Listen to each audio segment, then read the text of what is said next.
Hi hello welcome to our channel. నేను మీ మణిదీప్తి. ఇటీవలే Srisailam tunnel కుప్పకూలిపోయిందని మనందరికీ తెలిసిందే. అసలు ఈ టన్నల్ ఎందుకు కడుతున్నారు? అది ఎలా కుప్పకూలిపోయింది?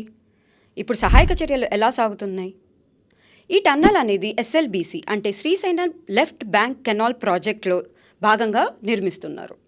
ఈ టన్నల్ ద్వారా నల్గొండ మరియు నాగర్ కర్నూల్ డిస్ట్రిక్ట్స్కి drinking water and irrigation water purposes కోసం కడుతున్నారు. కొంతకాలం క్రితం బోరింగ్ మెషిన్స్ పాడైపోవటం వల్ల ఈ ప్రాజెక్ట్ని నిలిపివేశారు. అమెరికా నుంచి వచ్చిన లేటెస్ట్ ఎక్విప్మెంట్తో ఈ ప్రాజెక్ట్ని మళ్ళీ స్టార్ట్ చేశారు. లోపల 14 కిలోమీటర్లు సొరంగం తవ్విన తరువాత ఈ పైకప్పు కూలిపోవడం అనేది జరిగింది. అలా కుప్పకూలిపోతున్న సమయంలో అందరూ తప్పించుకోగలిగారు. కానీ 8 మంది మాత్రం దీనిలో ఇరుక్కుపోయారు. 2 ఇంజనీర్లు, 2 బోరింగ్ మెషిన్ ఆపరేటర్లు, 4 కార్మికులు దీనిలో ఇరుక్కుపోయారు.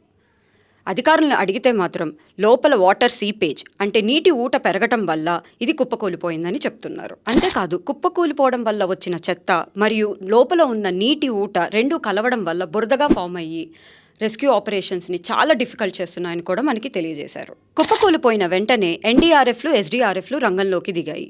ఆ తర్వాత ఇండియన్ ఆర్మీ నుంచి ETF అంటే ఇంజనీర్ టాస్క్ ఫోర్స్ కూడా రంగంలోకి దిగింది.